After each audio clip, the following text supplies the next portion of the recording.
وزیر اطلاعات پنجاب عظمہ بخاری کا کہنا ہے کہ ایک ٹولہ ہر وقت یوم سیاہ مناتا رہتا ہے۔ آج ثوابی کے جلسے میں بھی سرکاری ملازموں کا بھرپور استعمال ہوگا۔ جلسے میں زہریلی تقریر کے سوا کچھ نہیں ہوگا۔ عوام کو تحریک انصاف کے احتجاج میں کوئی دلچسپی نہیں، کہا بانی پی ٹی آئی کی کسی بھی سزا پر کوئی احتجاج کے لیے نہیں نکلا۔ تحریک انصاف خود تو روتی ہے، پاکستان کو بھی رلانا چاہتی ہے۔ عوام کو فتنہ اور فساد کی ضرورت نہیں۔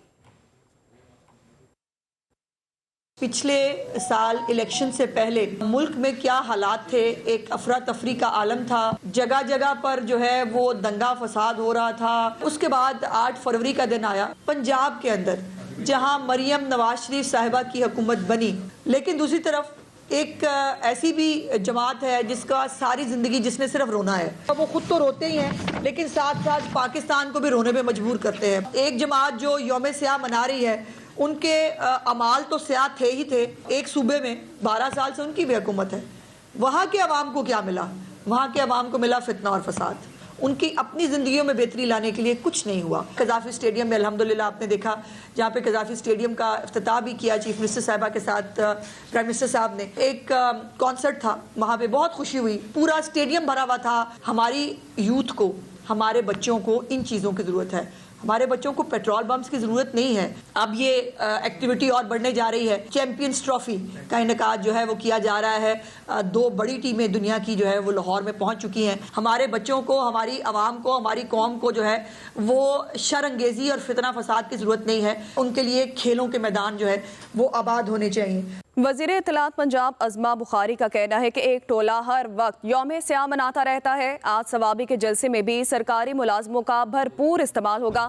جلسے میں زہریلی تقریر کے سوا کچھ نہیں ہوگا۔ عوام کو تحریک انصاف کے احتجاج میں کوئی دلچسپی نہیں، کہا بانی پی ٹی آئی کی کسی بھی سزا پر کوئی احتجاج کے لیے نہیں نکلا۔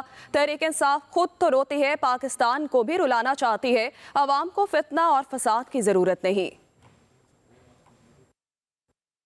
پچھلے سال الیکشن سے پہلے ملک میں کیا حالات تھے، ایک افراتفری کا عالم تھا، جگہ جگہ پر جو ہے وہ دنگا فساد ہو رہا تھا۔ اس کے بعد 8 فروری کا دن آیا پنجاب کے اندر، جہاں مریم نواز شریف صاحبہ کی حکومت بنی، لیکن دوسری طرف ایک ایسی بھی جماعت ہے جس کا ساری زندگی جس نے صرف رونا ہے۔ وہ خود تو روتے ہی ہیں لیکن ساتھ ساتھ پاکستان کو بھی رونے پہ مجبور کرتے ہیں۔ ایک جماعت جو یوم سیاہ منا رہی ہے، ان کے اعمال تو سیاہ تھے ہی تھے۔ ایک صوبے میں 12 سال سے ان کی بھی حکومت ہے، وہاں کے عوام کو کیا ملا؟ وہاں کے عوام کو ملا فتنہ اور فساد۔ ان کی اپنی زندگیوں میں بہتری لانے کے لیے کچھ نہیں ہوا۔ قذافی اسٹیڈیم میں الحمدللہ آپ نے دیکھا، جہاں پہ قذافی اسٹیڈیم کا افتتاح بھی کیا چیف منسٹر صاحبہ کے ساتھ، پرائم منسٹر صاحب نے ایک کانسرٹ تھا، وہاں پہ بہت خوشی ہوئی، پورا اسٹیڈیم بھرا ہوا تھا۔ ہماری یوتھ کو، ہمارے بچوں کو ان چیزوں کی ضرورت ہے۔ ہمارے بچوں کو پیٹرول بمپس کی ضرورت نہیں ہے۔ اب یہ ایکٹیویٹی اور بڑھنے جا رہی ہے۔ چیمپئنز ٹرافی کا انعقاد جو ہے وہ کیا جا رہا ہے۔ 2 بڑی ٹیمیں دنیا کی جو ہے وہ لاہور میں پہنچ چکی ہیں۔ ہمارے بچوں کو، ہماری عوام کو، ہماری قوم کو جو ہے وہ شر انگیزی اور فتنہ فساد کی ضرورت نہیں ہے۔ ان کے لیے کھیلوں کے میدان جو ہے وہ آباد ہونے چاہیے۔